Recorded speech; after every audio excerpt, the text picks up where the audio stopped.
हर हर महादेव। आप सभी भक्तों का वीर मृत्युंजय चैनल पर हार्दिक स्वागत है।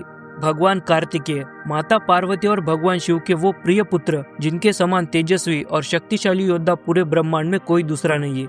लेकिन क्या आप जानते हैं कि कार्तिकेय का जन्म और उनके देव सेनापति बनने की गाथा जितनी रोचक है उतनी ही रहस्य से भरी है। आज की इस विशेष वीडियो में हम महाभारत के वन पर्व के मार्कंडेय समस्या पर्व से जानेंगे कि कैसे भगवान कार्तिकेय का प्राकट्य हुआ, आखिर क्यों देवराज इंद्र को स्कंद के साथ युद्ध करना पड़ा और कैसे स्कंद का विवाह देवसेना से हुआ जिसने उन्हें देवताओं का सेनापति बना दिया। तो चलिए भगवान कार्तिकेय के चरणों में प्रणाम करते हुए शुरू करते हैं आज की यह दिव्य कथा। यह उस समय की बात है जब देवता और असुरों के बीच भयंकर युद्ध चल रहा था। असुरों की शक्ति इतनी बढ़ गई थी कि वे बार बार देवताओं को पराजित कर रहे थे। देवराज इंद्र इस बात से बहुत चिंतित थे। उन्हें लग रहा था कि देवताओं की सेना को एक ऐसे पराक्रमी सेनापति की जरूरत है जो अजय हो और असुरों का नाश कर सके। इसी चिंता में डूबे इंद्र एक दिन मानस पर्वत की ओर चले गए। तभी अचानक सन्नाटे को चीरती हुई एक करुण पुकार उनके कानों में पड़ी। कोई स्त्री बड़े ही दुखी स्वर में चिल्ला रही थी। इंद्र तुरंत आवाज की दिशा में भागे। वहां उन्होंने देखा कि एक बहुत ही भयानक असुर जिसका नाम केशी था, एक सुंदर कन्या को जबरदस्ती पकड़कर ले जा रहा था। कन्या डरी हुई थी और विलाप कर रही थी। इंद्र ने गरजते हुए कहा, हे असुर रुक जा, मैं वज्रधारी इंद्र हूँ, इस अबला को अभी छोड़ दे। लेकिन केशी असुर डरा नहीं। उसने घमंड में कहा, इंद्र तू यहाँ से जीवित लौट जा, यह कन्या अब मेरी है। इतना कहकर उसने इंद्र पर एक विशाल गदा से हमला किया। इंद्र ने फुर्ती से अपने वज्र के प्रहार से उस गदा के 2 टुकड़े कर दिए। क्रोधित होकर केशी ने इंद्र पर एक पूरा पहाड़ उठाकर फेंक दिया। इंद्र ने फिर से अपने वज्र का संधान किया और उस पहाड़ को हवा में चूर चूर कर दिया। वज्र के प्रहार और पहाड़ के मलबे से केशी बुरी तरह घायल हो गया और डरकर कन्या को वही छोड़कर भाग गया। जब स्थिति शांत हुई तो इंद्र ने उस कन्या के पास जाकर उससे पूछा, हे सुमुखी, तुम कौन हो और यहाँ क्या कर रही थी? कन्या ने हाथ जोड़कर कहा, हे देवराज, मैं प्रजापति की पुत्री हूँ और मेरा नाम देवसेना है। मेरी एक बहन भी है जिसका नाम दैत्यसेना है, जिसे केशी पहले अगवा कर चुका है। फिर देवसेना ने अपनी व्यथा बताते हुए इंद्र से एक बहुत ही विशिष्ट वर मांगा। उसने कहा, हे देवराज, मैं ऐसी कन्या हूँ जिसे असुरों ने जीतने की कोशिश की है, लेकिन मैं किसी असाधारण पुरुष की पत्नी नहीं बनना चाहती। मुझे विधाता से एक ऐसा वर प्राप्त है, मेरा पति वही होगा जो देवताओं और असुरों दोनों को पराजित करने की शक्ति रखता हो। इसलिए आप मेरे लिए एक ऐसा पति ढूंढे जो अजय हो, देवताओं का रक्षक हो और असुरों का काल हो। इंद्र यह सुनकर सोच में पड़ गए, क्योंकि उस समय ऐसा कोई वीर नहीं था जो देवताओं को भी हरा सके। तभी उन्हें समझ आया कि उन्हें एक ऐसे सेनापति की जरूरत है जो स्वयं उनके तेज से भी ऊपर हो। इसी मांग को पूरा करने के लिए इंद्र देवसेना को लेकर ब्रह्मा जी के पास गए। उन्होंने ब्रह्मदेव से प्रार्थना की कि इस कन्या के लिए एक ऐसा पति ढूंढे जो अजय हो। ब्रह्मा जी ने मुस्कुराते हुए कहा, इंद्र, मैंने पहले यह सोच लिया है। अग्नि और सूर्य के संगम से एक अत्यंत बलवान पुत्र का जन्म होगा जो देवसेना का पति और तुम्हारी सेना का सेनापति बनेगा। उसी समय वशिष्ठ आदि सप्तऋषि एक महान यज्ञ कर रहे थे। अग्निदेव मंत्रों द्वारा बुलाए जाने पर सूर्य मंडल से नीचे आए और ऋषियों द्वारा दी गई आहुतियों को ग्रहण किया। लेकिन जब उन्होंने वहां सप्तऋषियों की पत्नियों को देखा तो वे उनकी सुंदरता और तेज पर मोहित हो गए। अग्निदेव का मन विचलित हो गया और वे कामवश होकर उन्हें पाने की इच्छा करने लगे। अग्निदेव जानते थे कि ये स्त्रियां महान ऋषियों की पतिव्रता पत्नियां हैं, जिन्हें छूना तो दूर गलत दृष्टि से देखना भी पाप है। अपने मन में पैदा हुए इस विकार से दुखी होकर और उन्हें न पाने की तड़प में अग्निदेव ने अपना शरीर त्यागने का निश्चय किया और चुपचाप वन की ओर चले गए। वही दक्ष प्रजापति की पुत्री स्वाहा लंबे समय से अग्निदेव से प्रेम करती थी और उन्हें अपना पति बनाना चाहती थी। जब उसे पता चला कि अग्निदेव सप्तऋषियों की पत्नियों के रूप पर मोहित होकर वन में विलाप कर रहे, तो उसने एक योजना बनाई।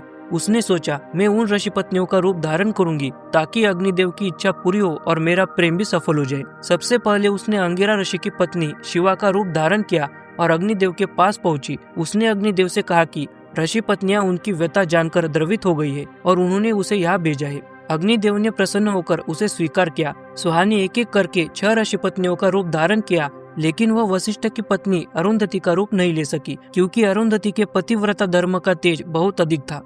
हर बार समागम के बाद स्वाहा गरुड़ी पक्षी का रूप धारण कर श्वेत पर्व के एक स्वर्णमय कुंड में अग्निदेव के तेज यानी वीर्य को डाल देती थी। प्रतिपदा तिथि को जब यह तेज कुंड में एकत्रित हुआ तो वहां से एक परम तेजस्वी बालक प्रकट हुआ। क्योंकि वह तेज कुंड में स्कंदित यानी गिराया हुआ था, इसलिए बालक का नाम स्कंद पड़ा। इस बालक के 6 सिर, 12 आंखें और 12 भुजाएं थी। जन्म के समय वह बालक अरुण यानी लाल रंग के बादलों के बीच उगते हुए सूर्य के समान चमक रहा था। जैसे ही बालक स्कंद का जन्म हुआ, पूरी प्रकृति में भयंकर उत्पात होने लगे। आकाश जलने लगा और धरती जोर जोर से गरजने लगी। वन में रहने वाले लोगों ने जब इस बालक को देखा तो उन्होंने सप्तऋषियों को जाकर बताया कि अग्निदेव ने उनकी पत्नियों के साथ समागम किया है। यह सुनकर ऋषियों ने अरुंधति को छोड़कर अपनी बाकी 6 पत्नियों को त्याग दिया। हालांकि वे निर्दोष थी।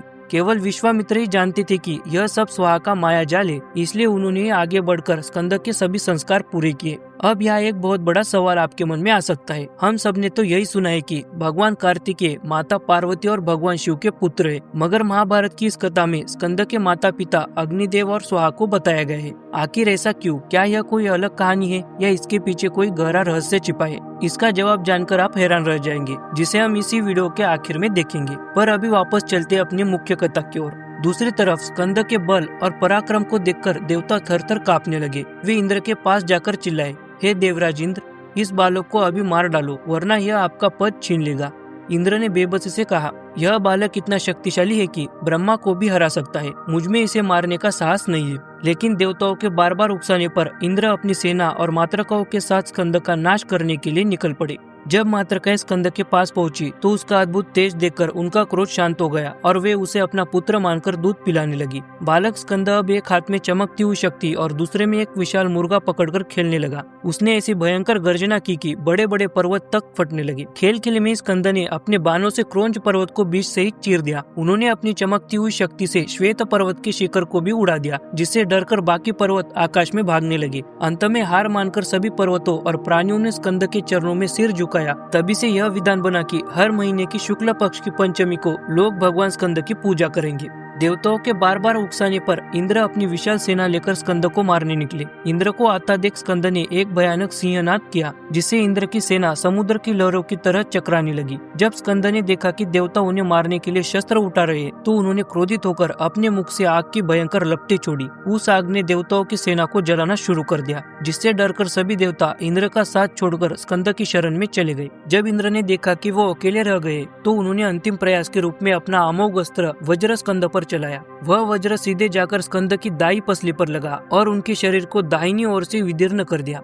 हैरानी की बात यह थी कि वज्र के उस भीषण प्रहार से स्कंद की मृत्यु नहीं हुई, बल्कि उनके शरीर के उस कटे हुए हिस्से से एक और महातेजस्वी दिव्य पुरुष प्रकट हुआ। वह पुरुष स्वर्ण के समान कवच पहने हुए था। उसके हाथों में शक्ति चमक रही थी और कानों में दिव्य कुंडल थे। क्योंकि वो वज्र के विषय से उत्पन्न हुआ था, इसलिए उसका नाम विशाख पड़ा। अपने ही वज्र के प्रहार से एक और पराक्रमी वीर को पैदा होते देख इंद्र का भय चरम पर पहुंच गया। उन्हें समझ आ गया कि स्कंद साक्षात काल का रूप है। इंद्र ने तुरंत अपने हाथ जोड़े और कांपते हुए स्कंद की शरण में गिर पड़े। महाबली स्कंद ने अपनी उदारता दिखाते हुए इंद्र को माफ कर दिया और उन्हें अभयदान दिया। जैसे ही स्कंद ने इंद्र को क्षमा किया, पूरे स्वर्ग में खुशी की लहर दौड़ गई। सभी देवताओं ने प्रसन्न होकर विजय के बाजे बजाना शुरू कर दिया और स्कंद की जय जयकार की। इंद्र के साथ युद्ध और सुलह के बाद महामुनि मार्कंडेय स्कंद के अद्भुत रूप का वर्णन करते हैं। स्कंद सोने के कवच, माला और रत्न जड़ित मुकुट धारण किए हुए एक सुंदर आसन पर विराजमान थे। उनके शरीर से सूर्य के समान तेज निकल रहा था और वे लाल रंग के वस्त्रों में बहुत ही प्रिय लग रहे थे। इंद्र ने स्कंद की शक्ति को देखते हुए उनसे निवेदन किया कि वे खुद इंद्र बनकर तीनों लोगों का शासन करें। लेकिन स्कंद ने बड़ी विनम्रता से कहा, हे देवेंद्र, मुझे इंद्र बनने की इच्छा नहीं है, आप ही अपने पद पर बने रहे। अंत में यह तय हुआ कि स्कंद देवताओं के सेनापति का पद स्वीकार करेंगे। समस्त देवता और महर्षियों की उपस्थिति में इंद्र ने स्कंद का सेनापति के पद पर अभिषेक किया। स्वयं भगवान शिव और माता पार्वती ने वहां आकर स्कंद को आशीर्वाद दिया। शिवजी ने उन्हें विश्वकर्मा द्वारा बनाई गई सोने की दिव्य माला पहनाई। अग्निदेव ने उन्हें एक विशेष रथ और अपना प्रतीक मुर्गा भेंट किया, जो उनके ध्वज की शोभा बना। अभिषेक के बाद इंद्र को ब्रह्मा जी की वह बात याद आई कि स्कंद ही देवसेना की योग्य पति है। इंद्र देवसेना को सुंदर आभूषणों से सजाकर लाए और स्कंद से कहा कि इस देवी का हाथ थामे। स्कंद ने विधि विधान के साथ देवसेना से विवाह किया। इस मिलन से लक्ष्मी जी स्वयं साक्षात रूप में वहां प्रकट हुई। अंत में उन 6 ऋषि पत्नियों ने, जिन्हें उनके पतियों ने त्याग दिया था, स्कंद से अपनी रक्षा की गुहार लगाई। स्कंद ने उन्हें अपनी माता का दर्जा दिया और ब्रह्मा जी से उनके लिए स्वर्ग में एक पूजनीय स्थान सुरक्षित कराया। इस प्रकार स्कंद न केवल एक महान योद्धा, बल्कि एक दयालु पुत्र और न्याय प्रिय स्वामी के रूप में स्थापित हुए।